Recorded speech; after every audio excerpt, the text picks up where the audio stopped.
Okay, so I just walked out of the theater and I feel weird, like genuinely unsettled. I went to see Andy Serkis's new Animal Farm. You know, the story we all read back in school. Pigs take over the farm, power corrupts, all that. Yeah, I thought I knew this story. Turns out I didn't. Because there's one small change in the final dinner scene, just one detail, and it completely flips everything Orwell was trying to say. And honestly, I can't stop thinking about it. So today, we're breaking down what you probably missed, and why this 2026 version isn't just a movie, it's a warning about us.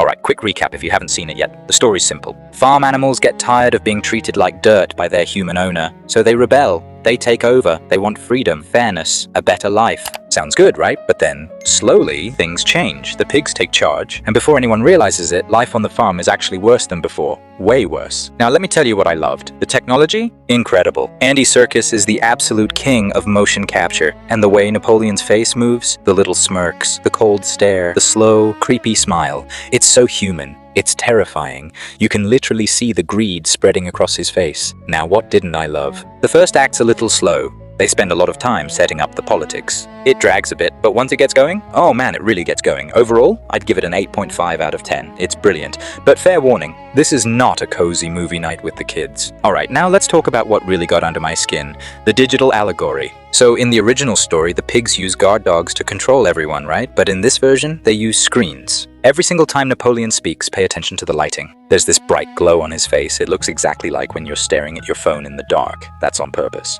Serkis isn't being subtle here. He's showing us that in the modern world, power doesn't come from brute force anymore. It comes from controlling what people see, what they hear, what they believe is true. You control the story. You control everything. And watching how the truth slowly gets twisted in this film, how it gets rewritten, reposted, reshaped, it doesn't feel like a fable. It feels like scrolling through social media. It feels like right now. Now, let's talk about that ending. In the original book, the animals look through the farmhouse window, and they can't tell the difference between the pigs and the humans anymore. That's the famous moment, right? Pigs became human. Power corrupted them. Done. But in this movie, the pigs look worse. And if you look really closely at the window reflection, the humans look faded, almost ghostly, like they're disappearing, like they're not even real anymore. That gave me chills. Here's my theory. This movie isn't just saying power corrupts, it's saying we've crossed into something new. A world where machines shape reality, where screens decide what's true, where empathy just slowly fades away. It's not pigs turning into humans, it's something else taking over entirely. And that's way more terrifying than the original story ever was. This film isn't loud, it doesn't hit you over the head, it just quietly holds up a mirror and makes you sit with what you see. And that final shot? It doesn't feel like the end of a story, it feels like a warning. I walked into that theater expecting a cool remake of a classic. I walked out questioning everything around me. So yeah,